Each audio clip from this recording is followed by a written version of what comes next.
मैं पंडित कृष्ण कुमार शर्मा ज्योतिषी आप सभी के सामने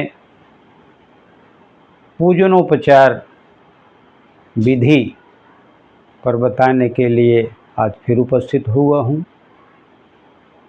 इसके पहले पूजनोपचार विधि में मैंने त्रयोपचार विधि को बताया था। आज हम पंचोपचार विधि के बारे में वर्णन करेंगे।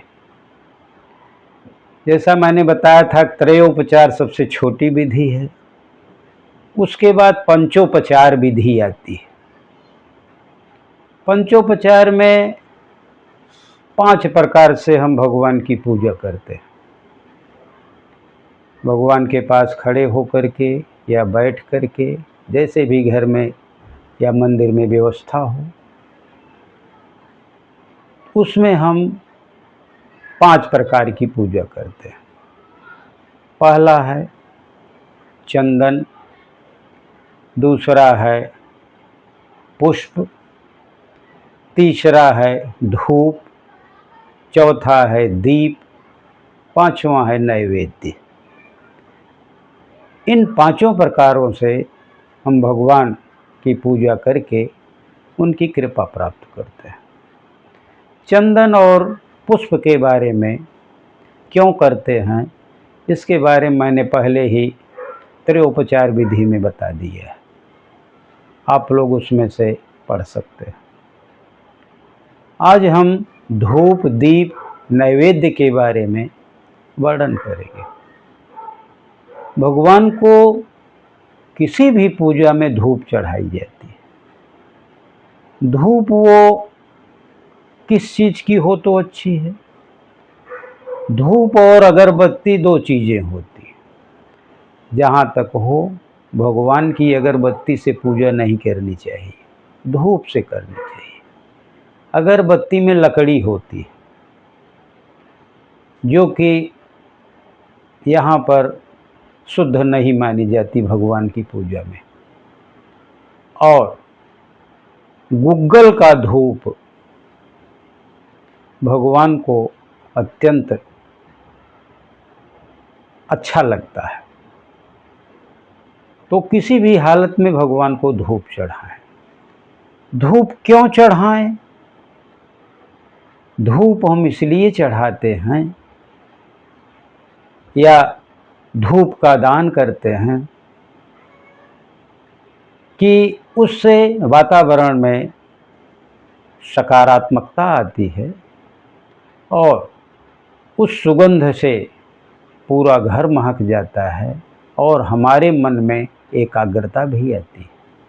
हम भगवान के प्रति समर्पित होते हैं। इसलिए धूप हर पूजा पाठ में भगवान को जला करके भगवान को समर्पित किया जाता है। अगला है दीप।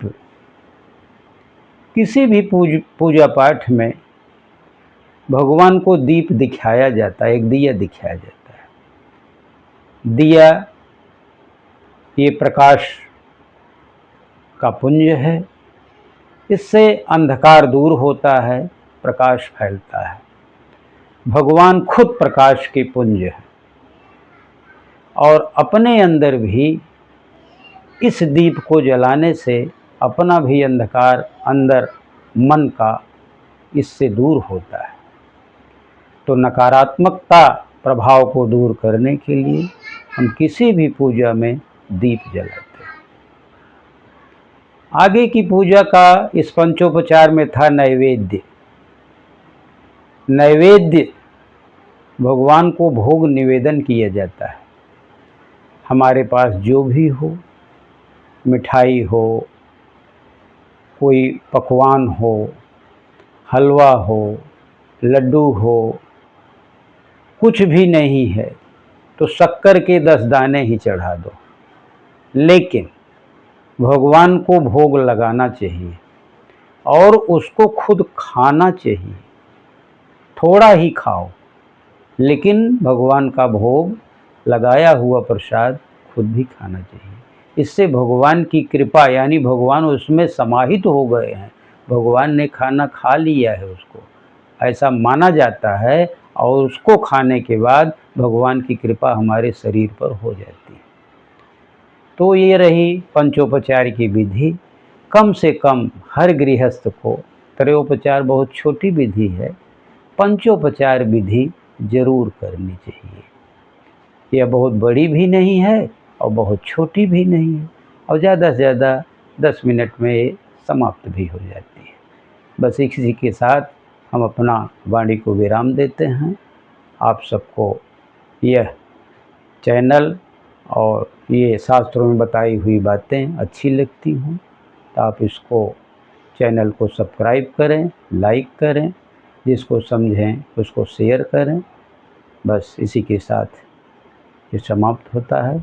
आप सबों को प्रणाम और आभार।